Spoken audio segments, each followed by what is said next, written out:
Yeah, me know. This is Kia Bamba, so we run the whole of Switzerland and the whole of Europe, and we run the whole of etc, etc. You don't know, devil shaman says something, I back them to the max. And it's like some idiot someone want to stop them from get a piece of the pie. Oh, I'm to no disrespect, gonna go and die. Yeah, me know. Kia Bamba, them up dubs, we play fast, I play slow, them up flows.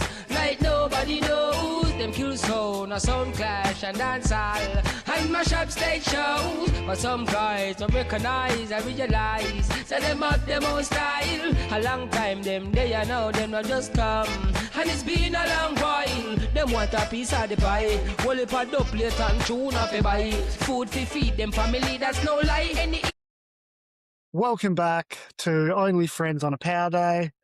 Very special guest today, man of the moment, really, Valentino Guseli. So, welcome, Val. Thanks for having me, Austin. Pleasure, mate. Well, good to be here. I guess a bit of a backstory on this one is I've been meaning to catch you for a while. Lockie and your team manager at XTM had kind of teed us up to have a chat. And you were like, yeah, of course. I'm a bit random. I'm not sure when I'll get a chance, but I'll definitely do it. And after that, I just kind of left you alone because I could see you were starting to really ramp up for Olympics and I didn't want to hassle you. But yeah, what was it? 2 days ago, I'm working at Oakley now, running the shop here in Torquay. And there you were, rocked up in. And yeah, basically, Tanner is, well, I'm here for the next 3 days. We should do it. So thanks, mate. Here we are. Yeah, here we are. So from what I understand, Val, from our quick chats in the shop, bit of break time for you, well-earned break time at the moment after a big Olympic campaign. What have you been up to? Hanging around home and obviously down here getting some waves as well. Yeah, fully. Well, just trying to surf as much as I can and yeah, make the most of the waves. And I don't know, I feel like right now is sort of the closest I'll get to a holiday. I'm trying to, really enjoy it and enjoy a little break from shredding. And then when I get back to it, hit the ground running, you know? Yeah. Well, I think everyone needs a bit of a break, especially after such a huge Olympic campaign. And obviously you had a lot of media, which you're probably quite used to after many years now, but lots of media commitments. So, yeah, you're enjoying your time down here. You got some mates down here surfing. You obviously traveled down in your car. What's the plans after this? Yeah, well, drove down from home, which is probably the longest drive I've ever done. And then, brought some surfboards and just trying to get some waves. And then after, I think the comp will probably finish Saturday. So after the comp's done, I head back home and get some more waves up there and just keep searching for waves. And I guess definitely looking forward to the Australian snow season and getting back on the board then, but until then just surfing. Yeah, how's the body holding up after the Olympics? I was worried about your last hit on the big air. Kind of looked like you might have tweaked your ankle a little bit, but everything's all good. Yeah, no, I got pretty axed, but I was fine. Yeah, awesome. Yeah. So on that, mate, we'll cut into the Olympics a bit and just cover a little bit of that. Obviously, it was huge, and as I just said to you, an awesome start to the Olympics here with your, last minute entry into the big air, and then your qualifying run and that whole situation, as I said, it kind of really broke the internet. It went super viral and it was a great way to really get that Olympic spirit happening here in Australia. Because it's, either people are really into it or they're just like, oh, it's just the Winter Olympics, but it really engaged, I think, the whole country. So I think that was great. How was that whole experience for you, bud, and knowing you were so close but so far to really challenging that podium? So I guess it's a kind of long story the way everything worked out. But we were in Larks and then we went to the Olympic Village like before everything all started because the big air, like I still was hoping to get into the big air. Yep. you know, and I knew that there was a chance. But then we went there for the first team captains meeting of the like big air event, and it turned out it's pretty unlikely that I could get in. Like the stars would really have to align. And obviously you never want anyone else to get hurt and have to miss out. But yeah, if anything happened, then I was like next in if it was somebody from a country that didn't have another person there that could like take the spot. And there was a bunch of, I think like the Olympic alternate rules are pretty technical, and Yeah, it could have been the four could have split different ways. Yeah. yeah, exactly. So, but after the first TCM, we were like, oh yeah, no, probably not in, and a little bit disappointed. Went back to Larks, rode a bit more half pipe, and just prepared for half pipe because I was definitely in for pipe. And then kind of came back a little bit earlier than lots of the pipe people came back, just to sort of get more settled and yeah, get like really grounded in Livigno. And then I was about to go to sleep one night. It was actually the night before the qualies and like the big air qualies. And my dad comes in and says like, if you get into big air tomorrow, do you want to do it?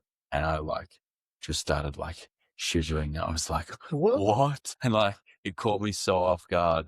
And I thought he was joking, you know, because he plays tricks on me like that. Like Great. I thought he was just kidding. And then, yeah, it turned out he wasn't joking. And then went to sleep, woke up the next morning, and knowing that there was a chance that I was going to get in, we went to the only park available to kind of prepare on was this tiny little park on the other side of Livigno called Snow Park 20 with maybe like 30-foot jumps. And then we went there and I just did like both way twists on those like really small jumps just to get the feeling of spinning and opening up and landing again, like kind of the two directions that I was planning on doing in the big air if I got in. And I still didn't know at that point, but I was just making sure that I was as prepared as possible, because before that I hadn't really been riding much jumps or like any slope style or big air stuff. I was just only riding the pipe before that. So yeah, kind of switched back into jump mode, and then did that and got those 12s on those little jumps and started to feel a bit more comfy jumping again. Then basically just waited until the TCM in anticipation, and then found out that I was in at like 6 o'clock. And then, yeah, training was, no, not 6 o'clock, 4 o'clock. And then training was at 6:30. Yeah. Then obviously like not having trained on the jump, I didn't have too many expectations going into it, but my mindset was like, I just wanted to give it a crack. Yep. And then, yeah, I was happy to put down my first 2 hits. And then it was like, what am I going to need to actually qualify with what I've just done? And then I was planning on doing a switchback 18, which was sort of seemed more realistic for me to land than the switchback 19, since I hadn't done it for a year and a half. And then, yeah, my dad was just like, oh, you're probably going to need the switchback 19 to make it through. And I was like, is it worth sending this and potentially getting completely broken off and then missing half pipe, you know? And that's sort of what was going through my head before that third run. Like, is it actually worth it? Like, do I just do something somewhat safe and, you know, stay healthy and whatever, or do I really go for it? And then I decided that if I was going to go for the switchback 19, it's a trick that you can't half-ass. Yeah, you have to completely commit. And yeah, I learned that sort of the hard way last time I did it by getting smoked on it. Like, it's a really easy trick to catch a back edge on. Yeah. And then, yeah, it was time to drop. I didn't even tell my dad that I was actually going to go for the 19. In his head, I was still going for the 18, but before I dropped, he just said, like, when you land it, throw one arm up in the air to show me that you landed it, you know, because he doesn't know. Can't see. I guess you could kind of base it off the crowd's reaction and stuff, but he was just like, when you stomp this, throw your arm up in the air. And he said something else like, glory awaits you on the other side of this jump. And I think it definitely did. And then, yeah, I just dropped in, snapped it, ended up stomping it, and it all just happened so naturally. It was sort of like, it was, one of the moments where I definitely think I found flow state. And just I didn't realize that I'd stomped it until I hit the barriers at the end. Yeah. Like rode into them and then just absolutely lost my. Yeah. But I thought it was great that you stomped the hell out of it. And then in the final, you went for the 18 and kind of laid back and didn't really stomp it. And then you went for the 19 again and stomped it again. Yeah. Stick to the 19 now. No, well, the first one was supposed to be the 19, but I just, from training to actual comp in the finals, it felt like it slowed down a bit.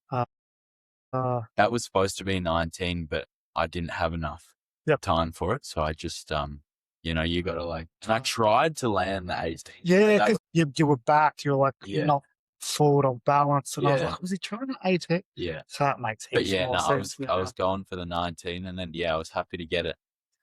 I was stoked to get the 19 on the second go. And then, the third one, I've never landed a back 19 before, but I knew that's what it was going to take. Like we knew, and that was actually, this is another story within the story. Last time I did a back 18 before that night was when I did my ACL. So mental battle as well. Yeah, well, I basically, that was the day that was the night I got over that like trauma from, no, not trauma, but like got over that, you know, because I don't know, since from until that point, I hadn't done that. That's the trick that took me out for like 8 months. That was awesome to get that done in practice. But then in the comp, we knew that if I just put down the back 18 sort of safety was the best it was going to get me was fourth. Yeah. And you don't want to get fourth. Like you'd rather have the chance. Like imagine you do that, get fourth, and then spend the whole time wondering like what if I went the 19? Like would I have made the podium? So like 10th, I got 10th, but like 10th, 4th doesn't really make a difference to me. Like it just depends if you stop both your runs. And then you can sit anywhere in between. Especially if you're going for it in freaking Olympics. So we just decided to send the back 19 and give it a shot. And I feel like it was really close too. Like a little bit more time in the air, and I think I was gonna stomp. Just a little bit under. Just that a little bit of your boot further around, and you wouldn't have crumbled under. Yeah, for sure. But it's all right. Like I really did everything I could to stomp both my runs, and it was still my best big air performance of my life. Mate, it was phenomenal to come in with no practice on a 30-foot jump to qualify. You went viral, had the whole world talking about you. Great vibes at the bottom of the big air there with your cartwheel and your glove flashes, and just pure elation when you stomped that 19. So it was great, man. That was still one of the best, most exciting parts of the Olympics, I think, just because there was drama and you documented it really well with your Insta and it created a lot of hype. So well played, sir. Well played indeed. Thanks, bro. So yeah, mate, that was, as I said, that was awesome, and congratulations. And I think in all your interviews and your chats, especially around that, there's a lot of faces on you. You represented yourself and your country really well. So you should be, and Big Ricky should be really proud of yourself, mate. So well done. Thank you. So on to the big one, mate. The big air. I mean, sorry, the half pipe, should I say. What an event. I think no one really said it better than you, to be honest, that there was just something different going on in that comp, and the feeling around it, which I'm sure you can explain, is that the level went up. Everyone was going for it. Obviously, there was 4 or 5 riders, depending on nailing their run correctly. Anyone could have kind of ended up on the podium. And it was gnarly to watch. tell us a little bit about it. And I guess it's always nice having the little win of biggest air in halfpipe, or walk away with a bit of bragging rights there. So tell us about the event. Yeah, well, it was definitely the highest level of halfpipe snowboarding of all time. Yep. And I think the last Olympics was as well, in China. And I feel like as long as the conditions are pretty decent and the pipe's pretty decent, that's really when the craziest stuff gets shown. And yeah, the boys killed it. I think anyone in anywhere from like first place to sixth place could have been in first, depending on the way that they wanted to kind of perceive what was going on. So I think it's pretty crazy when, we're all like that close to each other and all have our own strengths that we're really capitalizing on, I think. And pipe was beautiful. We're all frothing and just sending it. Yeah, it was a spell, as you said. That was just huge, and it was a nail biter to watch. Obviously, there was Scotty and the Japanese, which was always going to be a tight contention. But as you said, the 3 or 4 people coming up behind anyone on the right day could have snagged a place. So yeah, it will be interesting to see how things fold out in the future, mate. And thankfully for you, you've got age on your side, which is a good thing. Yeah. What's the plans for you now, mate? Obviously, a bit more downtime, back to threaders and Jindy to shred. Are you heading back overseas soon? Are you straight back into heavy training? Have you got a bit of a rest and recover period? What's it looking like for there? Yeah, well, I'm pretty much staying in the country now until the Aussie season. Yep. And surfing in the gym a little bit, just keeping fit. But I think if I surf enough, then that does just the does job. it anyway, So Yeah. I'm loving my golf. Yep. Having heaps of fun hitting some balls. So maybe a bit of that. What else? Yeah. I don't just sort of trying to be normal for a little bit, like just surfing, hang out with your mates, have a good Fully. time. Yeah. Just enjoy my holiday. Yeah, as much as you can. Yeah. And so is there further training? You headed off to Europe after Oz?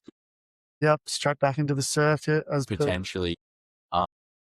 I guess since it's like the first year after the Olympics, it probably, if there's any time to, not chase the comps as much and sort of maybe just do more shredding, just like soul shredding, maybe filming, stuff like that. Yeah, now would be the time, or like this upcoming season would be the time.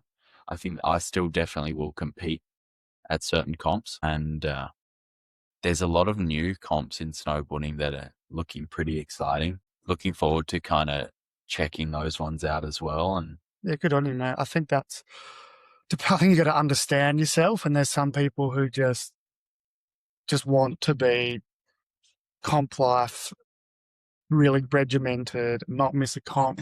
But if that doesn't work for you and you need a bit of balance, then I've surfers and stuff like John and that taking a year off, and they'll come back and win. Yeah, exactly. 100%. It's important. And I think when you get too locked into like just going comp to comp to comp, you don't really get a chance to, ride with a different perspective. And lots of the time that different perspective is what you need to kind of move forward and maybe like improve and find new levels. Is like, just get a chance to go and shred and do what you actually want to do instead of doing, tricks that you think will impress judges. So I guess it all comes back to balance and actually enjoying it, and it's not burning yourself out as well. So I guess leading into that, one question which I do have you more so about your relationship with Rick. How have you guys, because I'm a father as well, and I think obviously you guys seem to have a really good dynamic. And, you know, as we said, I'm half Irish, half Italian. I also have fiery encounters with my parents. How do you guys seem to have such a good balance, stay friends, and keep it serious while, you know, getting through being one of the best in the world? I think the main thing behind our dynamic is honesty. Yep. And yeah, I know, and I can trust him so much because I know that he'll never tell me anything that's not true. Yep. And he will be honest regardless of if it's gonna hurt or the opposite, you know. Yeah. So there's a lot of trust that can go into that kind of relationship. And I think that's how we work together, work really well together when he's like overseas with me and coaching me. And we knew that this season was not going to be an easy one, having to qualify for the Olympics. And obviously we were aiming to qualify in all three. It's made it for 2, which is better than 1. Yeah, like the whole way through the season and qualifying and then being at the Olympics and really going for it. Like I knew that the best person for me to have by my side in that situation was going to be my dad. It's awesome. Yeah. And so, Have you worked with other coaches much? Yeah. yeah, for sure. When I was younger, well, like my dad would travel with me. Like when I was pretty young, he would travel with me, but we would also have like coach, like a snowboard coach that sort of knew more about it than what my dad did. Yeah, more technical aspects. Yeah, because you know he's just a pool builder. Yeah. But he learned a lot about the sport just for me in a way. And now he knows enough that you know he can guide me really, really well. So do you think he takes care of the obviously the mental aspect and obviously being honest because you trust him as your dad, and then do you still get help with the more technical side, or is he still kind of around it enough to help you with that? Yeah, no, it's both. Both. Yeah. It's both. And yeah, no, he knows a lot about snowboarding, especially like Been watching you for a long time, right? yeah, exactly. And also he knows a lot about me and he knows if I'm like maxing out. Yeah, he can read me and like he knows if I'm maxing out what I'm capable of on that day or if I'm kind of he would say like teabagging it a bit. You know? That's gold, mate. Yeah. Awesome, dude. I guess is there anything else that you want to talk about? I did want to just quickly mention, and then I'll give you the floor if there's anything you want to talk about. You did mention to me yesterday at the Oakley shop that you have the new Vanguards and your Houstons that you've been running, and you showed me some footage of filming your friends and stuff on the rails, and you did say to me that you feel like with no GoPro and wearing it on your face, it's taken a lot of the weirdness out of follow cam. Do you want to tell us a little bit about that and what your hope for the future there is? Yeah, it's sick. Well, yeah, I had the I don't know how to pronounce them, but what you said. The Houstons? Yeah. Houstons and the Vanguard. Houstons. Yeah. So we're talking about the metal AI glasses here. I got the Houstons first. And when did I get them? I got them when my dad came over to Europe with me in October. Yeah. So I was already in Europe because I did SASFE and then I met him at Zurich airport after SASFE was over. And when he came over, he brought me my Houstons. And I was so stoked because I saw all the hype around them and I wanted them so bad. I got them.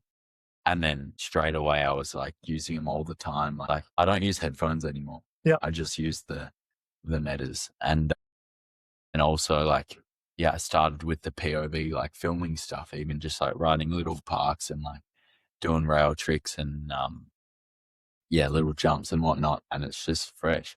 But it's then really steady on your head, right? It's so sick. And like, yeah, I guess it's low key, which is really sick. Even recording interactions with people is so funny. But then, yeah, so I had them and was using them heaps.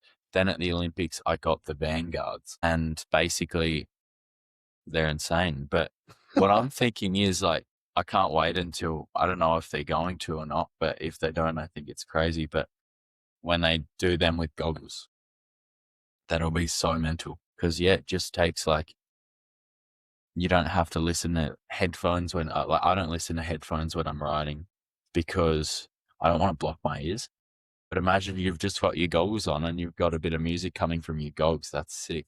And then also filming with your goggles, and you don't have anything on that you wouldn't usually have on when you're riding. But how perfect would follow camming be with that? Like, you don't have to hold anything. It's like, watch the person. Is it on?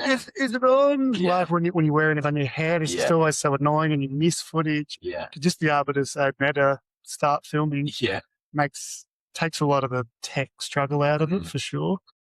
Hopefully goggles are surely coming out. As I said to you, young Carly Vast came in before you, who's sponsored Oakley. Well, number one in one in Fiji. He came in and grabbed a pair, just frothing as well. Yeah. So yeah, other thing, mate, while we're in Torquay, obviously catching up with XTM. Looks like the new glove range is sick, and I heard from Lockie that their pre-sales have gone through the roof.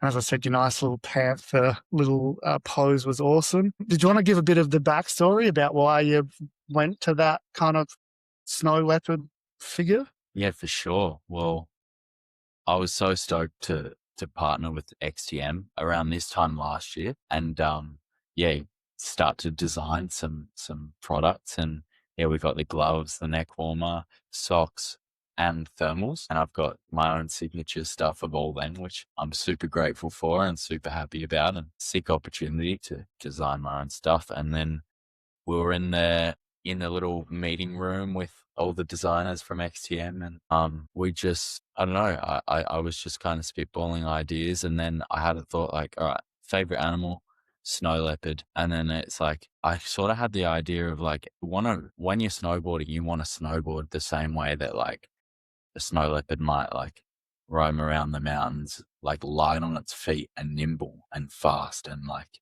agile. And then the other part was the fact that snow leopards, when they take down the goats, and it's like, yeah, same as what you want to do as a young snowboarder in competitions. You want to like work your way up and eventually Nimble, take down the goats. Yeah, be nimble, jump out of nowhere and take down the goats. Yeah. So I thought that was great, mate. Very well thought out and really cool when I heard that. So well done, mate. Anything else happening with sponsors or anything new that you're excited about? I saw that you're with 4 and 20 pies. Yeah. I actually commented on that when I saw it and said, you better make Val the bloody pizza pie. Yeah, fully. No, that's a sick one too. And super stoked to be partnered with 4 and 20 as well. I genuinely, like, me and my dad have always eaten their pies. Yeah. Like when we're working on a pool, like need to get a quick snack, 4 go to and the 20. servo, grab a 4 and 20 pie, some tomato sauce, Yeah. and you're good, eat it and then keep working, keep So piling. I hope your dad's got a freezer full now. You know what? We had heaps. So like they sent us heaps and they were all gone by the time I got home. So I guess that's a good thing. That is. It's product Yeah. you're using. Yeah. Cool, man. So is there anything else that you wanted to touch on? One thing that I'll be doing a fair bit actually when I'm back home is working at our family business. Yep. Nonno's Garden. So that's like pretty close to Dalmini, and it's like there's a cafe there. It's like a plant shop or like a nursery, Yep. a plant nursery, and we've also got landscaping supplies. Awesome. So, yeah. If you're Like that. around, yeah. Like that one. What's it called? Nonno's Nonno's Garden. Garden. Yeah, at Badella. At Padella. There you go. So if you want to see a legend, maybe he'll pick out a rake for you. Amen. Yeah. Yeah. Well, it's been an absolute pleasure. Congratulations on not just a great Olympic showing, but also showing for yourself, mate. You made all of Australia proud. And I think we've got plenty to look forward to in the future with you representing us. And I hope that you can chase down them goats. Thanks, Austin. A pleasure, mate. Thanks for having me, bro. Pleasure, lads. You. Awesome. Easy, mate. Thanks, bro. Style, a long time them they are now them not just come, and it's been a long while. Them want a piece of the pie, whole heap of doublet and tune off a buy. Food fi feed them family, that's no lie. Any idiot little sound try fi test them a go die. Them not give up. Look how long them a wait. A full time now they fi get a slice of the cake.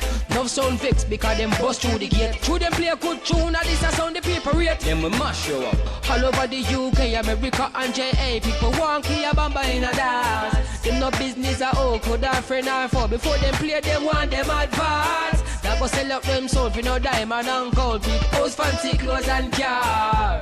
Kia Bamba sound, you know them are the champion. Micah and Killer be a monsters. Them have tunes and have dubs and have flows like nobody knows. Them kill sound, a sound clash and dance all and mash up stage shows. But some guys don't realize, I recognize that them have them own style. A long time them they are know them not just come, and it's been a long while. Can't keep them waiting or anticipating if you